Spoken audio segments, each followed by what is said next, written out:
Welcome back. This is the second lesson recording for IM1, February 2nd, 2021. So now we're doing the Desmos cards, card number 1 to number 7. So card number 1 says solve systems of equations using the equal value method. Here are the two equations that our solution needs to satisfy both at the same time. Okay, the solution needs to satisfy the first equation as well as the second. So since we know that y is equal to 5x minus 8 and y is also equal to negative 8x plus 5, we can put equal sign to two things that are equal in value. That's why it's called equal value method. And then from here, I want to isolate variable to one side only. I don't want variables occurring on two sides, both sides of the equal sign. I just want it on one side. So let's say I want to get rid of negative 8x, and it does not matter which one you get rid of, but I'm going to get rid of this one. How do I get rid of negative 8x? I add 8x to both sides. Then on the left hand side, 5x plus 8x is 13x, and you still have negative 8 as well. And on the right hand side, negative 8x plus 8x, that's going to be 0, and you're just left with 5. Now we are told to add 8 on both sides of the equation. So if I add 8 to both sides, what does that mean? I am going to add 8 here, and then I am going to add 8 on this side as well. Okay, both sides of the equal sign, because negative 8 plus 8, this becomes 0 and it goes away. While as on the right hand side of the equal sign, 5 plus 8 is going to be 13. So you have 13 on the one side of the equal sign. On the left hand side you have 13x, because negative 8 plus 8 is 0. So left hand side is left with just 13x after getting rid of negative x and positive x. And then you have 13 on the other side.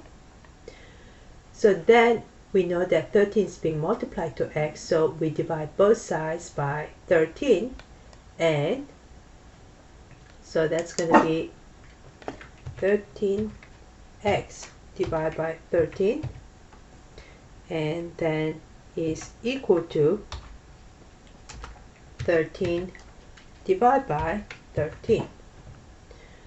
And this simplifies to 13 divided by 13 is 1. 13 divided by 13 is also 1. So 1x is equal to 1. So that we've just figured out what x value is. Now we need to find the y value. So we can just substitute the x value. This is the very first equation. 13y. Okay, this y is equal to 5x minus 8. Okay, or actually it's the second equation. Y is equal to negative 8x plus 5. So negative 8, instead of x, I'm using the parentheses, but I want that number to be the x. So x we just found to be 1. So we plug it in there. Okay, and then what is the result of this? It becomes y is equal to negative 8 times 1 is negative 8 plus 5. Okay, negative 8 plus 5 is negative 3. And so I have just found my solution. Okay, the second card walks you through graphing to verify your answer.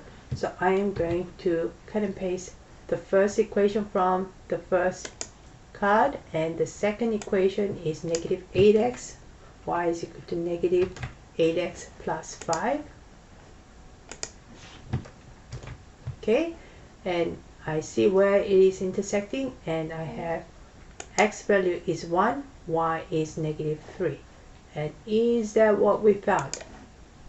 Okay, x value is 1, y value is negative 3, and that's what we have found. So it has just been verified. Alright, so then writing the solution. When we represent the solution for the system of equation, we need to represent both x and y values, because we're solving for two quantities that satisfies both equation requirement. It's not, you're not done after you find x value. You need to find not just the x value, but you also need to find the y value. So the solution is x is equal to 1 and y is equal to -3. It can also be written as, in parentheses, 1 comma -3, close the parenthesis. This is a coordinate notation, and coordinate notation always tells us the first value is x, the second value is y.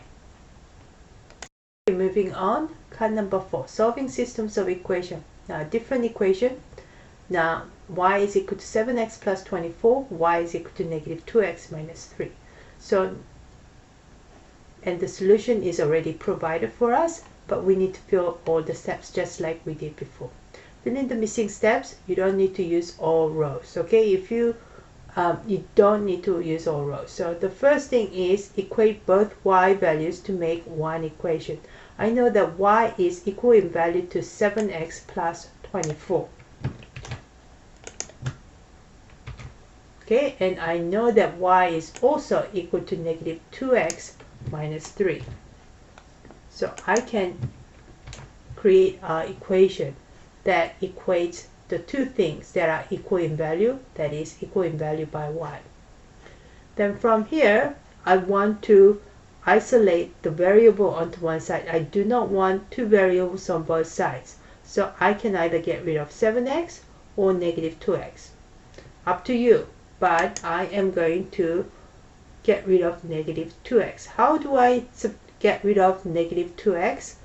You can do so by add 2x to both sides. And this leaves me with, okay, so 2x is being added here. And I am also adding 2x on the other side. And I am going to move this, whoops, so that it is going to be lined up, sort of. Okay, that's kind of lined up. Okay, so 7x and 2x, they're like terms. -2x plus 2x, that's going to cancel out. Okay, so then this will be the result.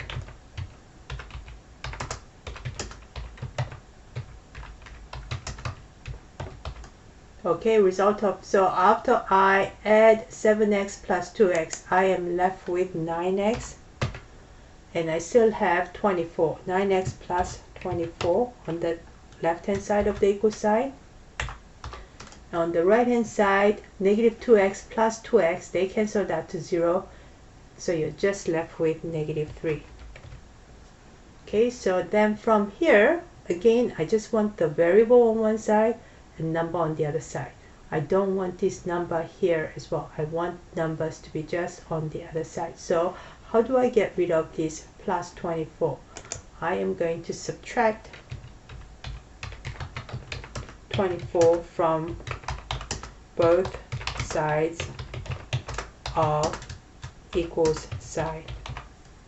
Okay, so that's going to be subtract 24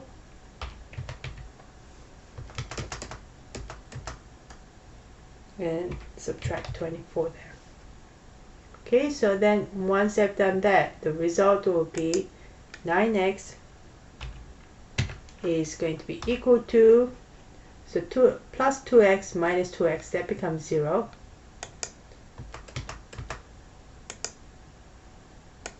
Line this up there.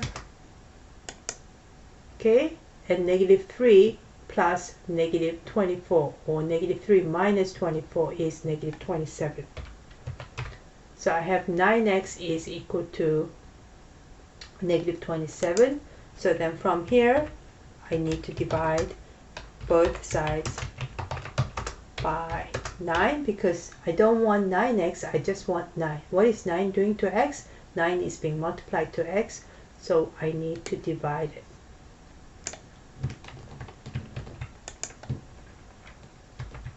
Okay, so I'm going to divide one side by 9 and -27 by 9. Whatever I do to one side of the equal sign, I need to do to the other. And this leaves me with x is equal to -3. okay, because 27 divided by 9 is negative 3. So I got that. Now that I've figured out what x is equal to, I need to substitute the value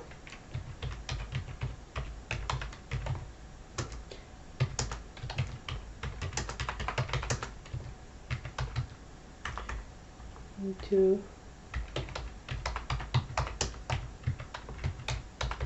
okay, so I'm going to substitute the x value that I just found into one of the original equations. So let's pick the first one.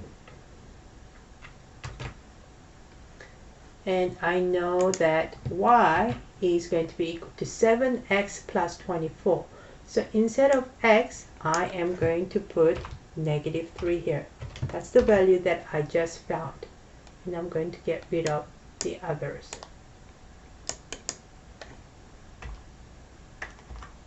Okay, so then that becomes y is equal to 7 times negative 3 is negative 21, and then plus 24. What's negative 21 plus 24? Turns out to be 3, and that's correct. Okay, so looks like I've got it. Okay, so next card says equal value method. Okay, can we use the equal value method to solve the following? X is equal to 4y minus 11. X is equal to negative 3y plus 3. So far we've had y is equal to something and y is equal to something. Doesn't matter, we're dealing with x is equal to. It does not matter, okay, because both the variables have the same value. So we can then equate the 4y minus 11 is equal to negative 3y plus 3. And you can write something along the line. And then here's a new system of equation. Okay, Jing doesn't think equal value method can be used here. But Roberta says, wait, I think we still can. Look at that. We have y is equal to 6x minus 5. But we don't have y is equal to, but we have x minus 5 is equal to y. Can we do that? Is the same variable isolated? Here we have y is equal to. Do we have y is equal to in the second equation? We actually do, but it's just written on the end, on the right hand side. You do have y is equal to x minus 5. Okay, so it's not 5 minus x, it's x minus 5. You always need to go from left to right. Okay, so yeah, we can use equal value method. And then finally, Sven wants to solve the following system of equation using the equal value method. The first step he wrote is the following. 3y minus 7 is equal to 2x plus 9. Do you think he can use equal value method here? Why or why not? Well, do we have the same variable isolated? I do see x being isolated in the first equation, but it's y is isolated in the second equation. So we have two different variables being isolated. So in that case, we can't use equal value, but we can use the method that we're going to be learning next. It's called substitution method. Okay, and for that I am going to continue with the next lesson recording.